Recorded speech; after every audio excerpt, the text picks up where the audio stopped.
Good morning. Thank you for being here for our council briefing. Today is December 3rd, and we're here for our regular scheduled briefing.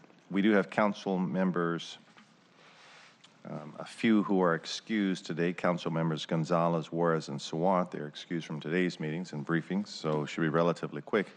Just as a footnote, we have two committee meetings right after this.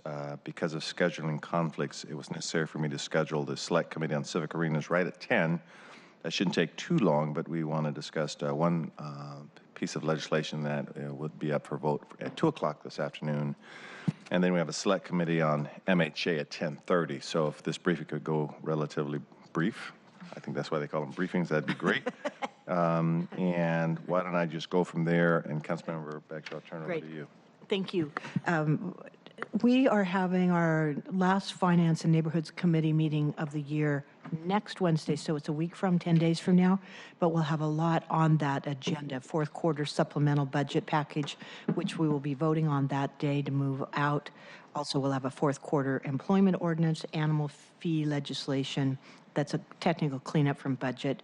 We'll have the Consolidated Housing Block Grant Summary and Review, 3 landmark designations, 10 appointments to the Youth Commission. So if you've got any issues, particularly around the budget package that you want to review or know something about, please let me know before next Wednesday.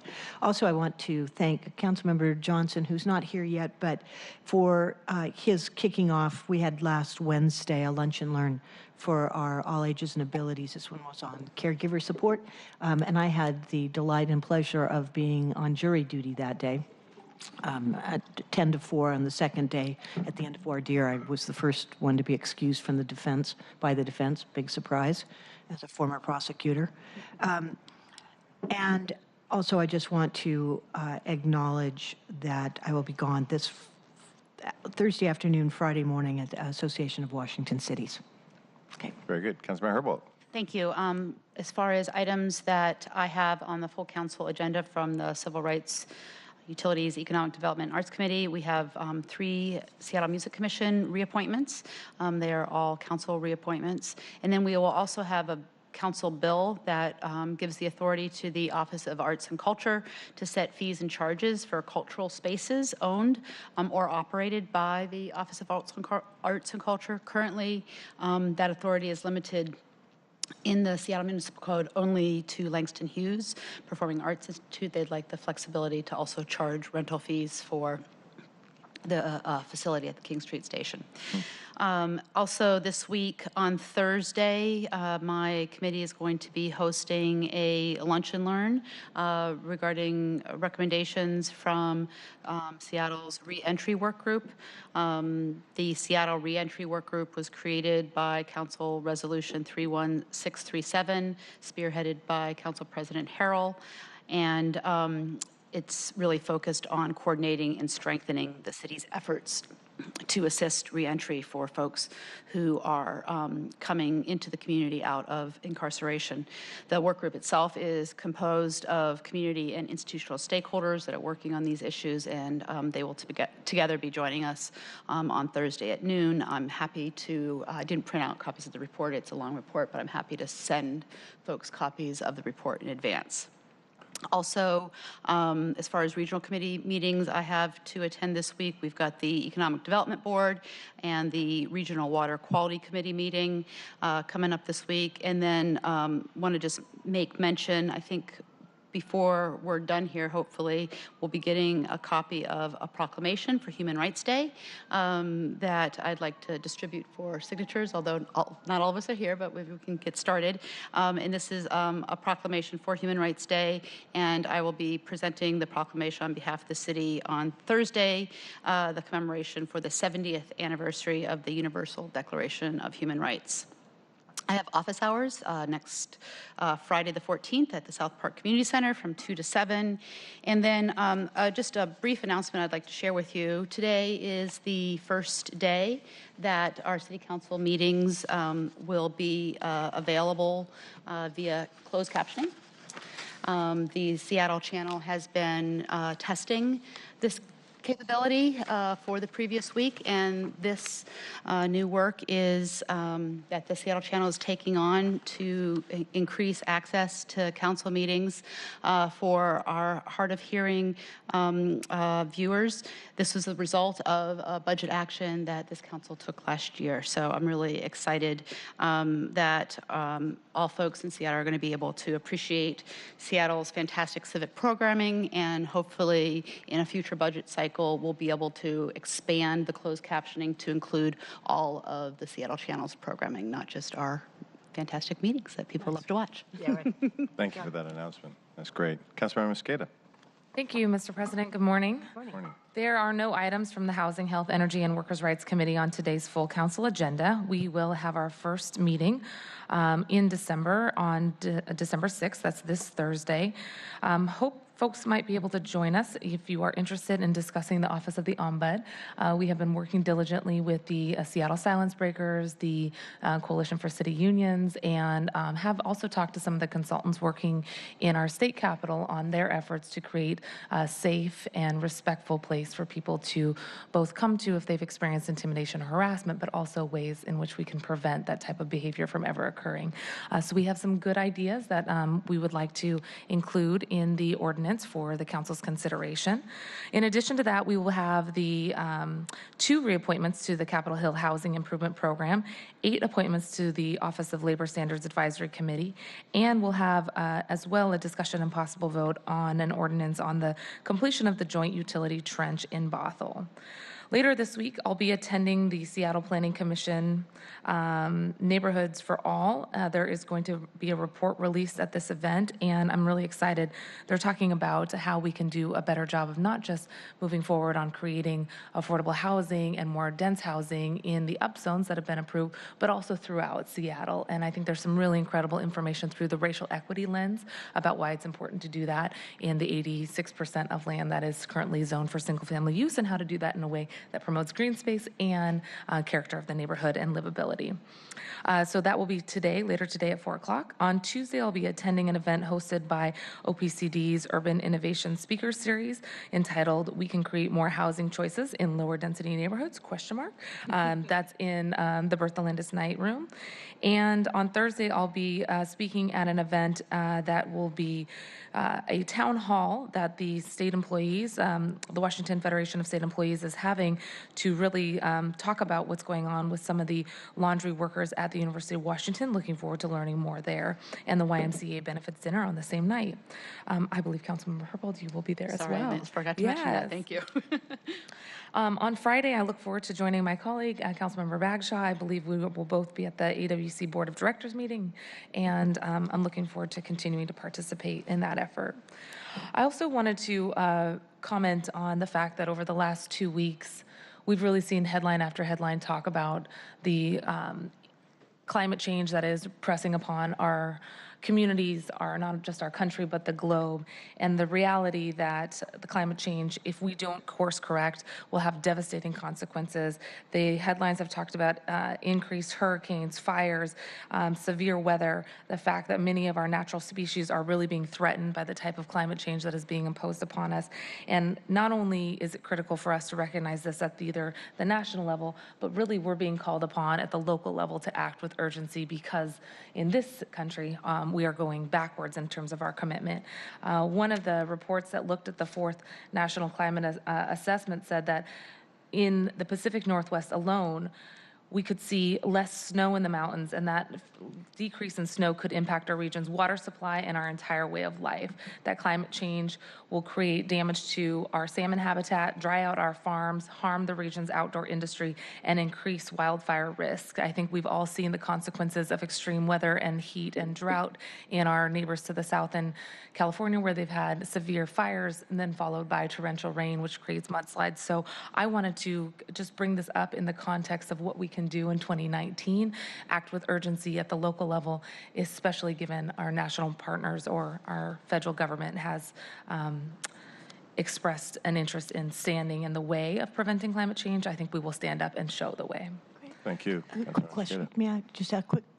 Did you have something specific you were doing in the first quarter? Or are we working on this? Yes, would you like to? No, the one thing I just wanted to add is the outreach that we have done with, I think they're calling it Economics, and Paul Roberts from Everett is participating in this as well. So I just love to talk with you and Councilmember O'Brien to make sure that we've got a plan here that we can move on in the first quarter of 2019. That's wonderful. Great, thank you. I do have a report as well, if I might, Mr. President, from Councilmember Gonzalez. 10 appointments, correct? That's correct. A report from the Gender Equity and Safe Communities New Americans and Education Committee. There will be 10 items on the City Council agenda pertaining to this committee, and these include 8 appointments as well as 2 reappointments to the Immigrant and Refugee Commission. Excellent. And we wish our colleague good luck in Spain representing us well. All right. Thank you very much. Councilmember Bryant. Thank you. Sustainability and Transportation Committee doesn't have anything on this afternoon's agenda, but we have our first meeting in a few months, tomorrow afternoon. On tomorrow's agenda, we have a number of items. 6 appointments to the Seattle Bicycle Advisory Board. We'll be getting an update on Sound Transit 3's West Seattle and Ballard Link extensions. So we're going to have, the elected leadership group did not have a meeting last month. Said we had some briefings just to get updated, but we've asked them, Sound Transit, to come to the table tomorrow to kind of walk through kind of where they are in the process, specifically asking them to talk about the racial equity toolkit work that's being done for that whole alignment, or specifically in the Chinatown International District. So should be a good discussion on that tomorrow. We know there's ongoing work there. We're also going to get an update from SDOT on the levy to move Seattle.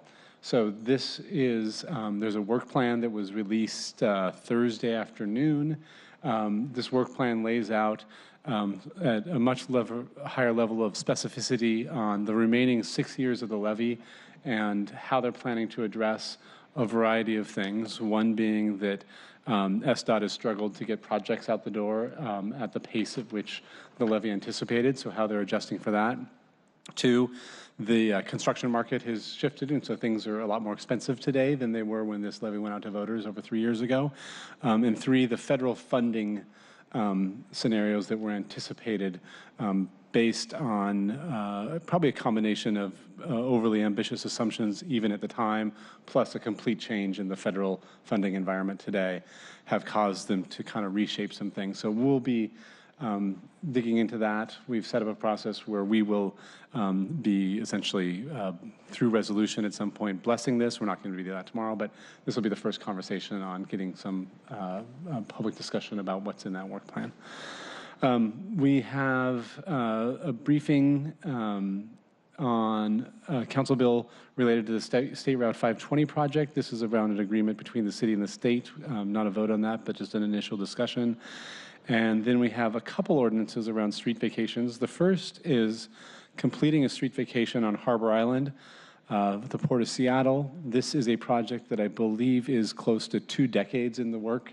I believe over those 2 decades, there have been a couple attempts to finalize it, and for whatever reason, things ran into some hiccups and it got tabled, and then it just didn't come back. So I feel fairly confident we'll be able to finally resolve this and have it done. There's nothing substantive policy-wise. There's just a lot of work back and forth with a variety of, I believe, pipeline and other owners in there to get some work done that was having trouble in the past. So that's been resolved. And then we're going to have a clerk file, which is about a vacation at the Broad Street electrical station up by Seattle Center. Seattle City Light would like to vacate part of Broad Street. Broad Street as a whole is being vacated because we're no longer using that. It's about 3,400 square feet that would go to the station. We had a conversation back in July, I believe, with Seattle City Light, kind of preliminary conceptual. This would approve the clerk file. The plan is to actually vote on this tomorrow, and that gives them clarity that this is, if you do what we've told you to do, we will approve this once all that work is done. So. Can I ask Please. a quick question? Councilmember O'Brien, I think just west of that substation, there is an alley that is under question. Will Seattle City Light continue to use that as access to the substation? Do you know? I do not know.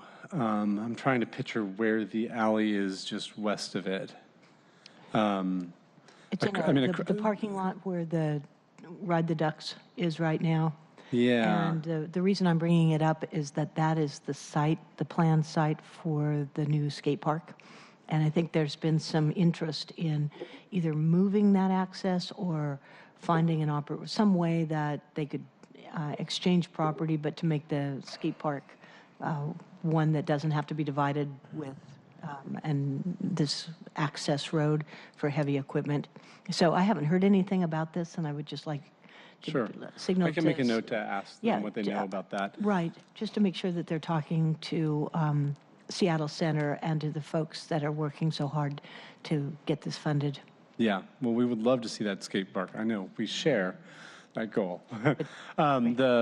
The parcel to the west of the actual substation also has Broad Street cuts through that, and this is not vacating that. It is on the it would be the east side of Taylor. There's a corner that's about 100 by 85 feet that they're talking about vacating, but I will bring that up in committee. Great. I have a feeling that Beverly Barnett is looking to catch our eye. Hi, Beverly. Would you like to, Council President Harrell, would it be okay if Beverly came to a microphone?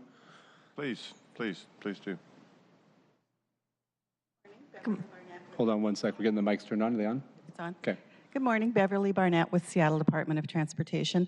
So I heard the question on Broad Street, and Councilmember O'Brien was talking about a block that's to the east of the proposed skate park. So the Broad Street vacation that the Transportation Committee will be looking at tomorrow is for just a triangular portion of Broad Street adjacent to the existing Broad Street substation.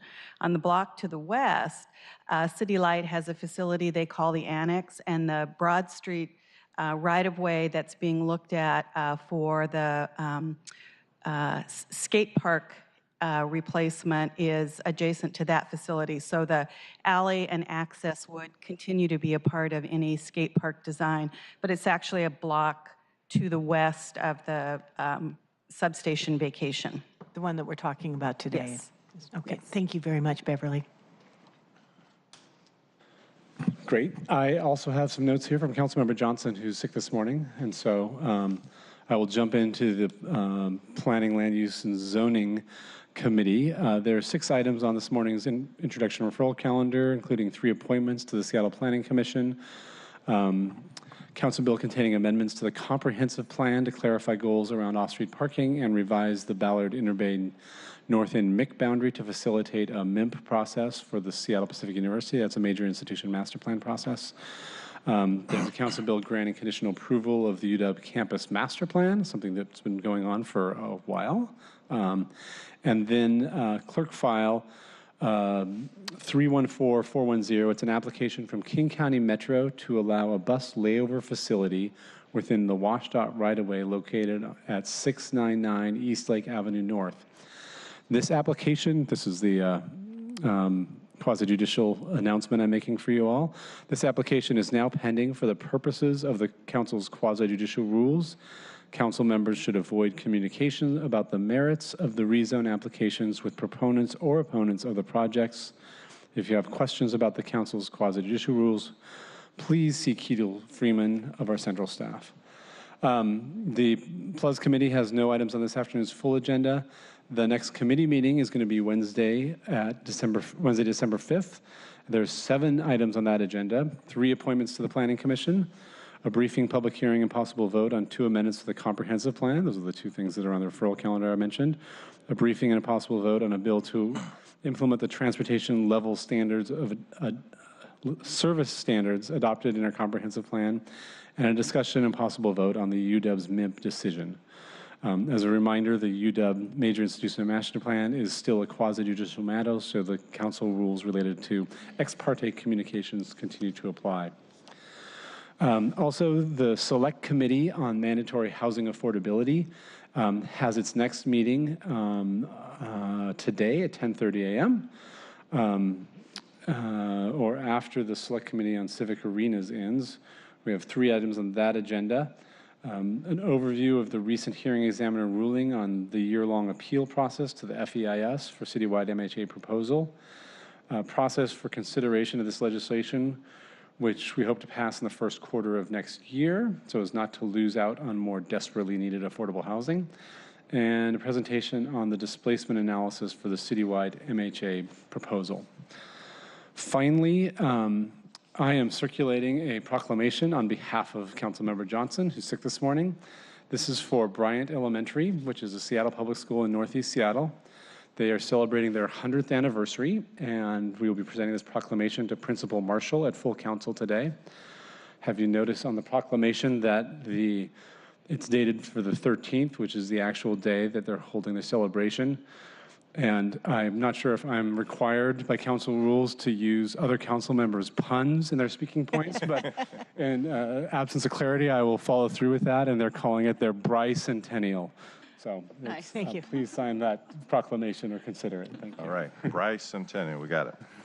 Okay, so we will, just a reminder, we would like to start at 10 o'clock sharp. That will be the Select Committee on Civic Arenas right there on the dais. We'll have Amy Gray from SDOT, Marshall Foster, Liz Sheldon, and our own Kirsten Arstedt to answer any questions there. That should go less than 30 minutes, then we'll move right into the MHA committee meeting after that. So with that, we stand adjourned, 10 o'clock, hard start on the dais. Thank you very much.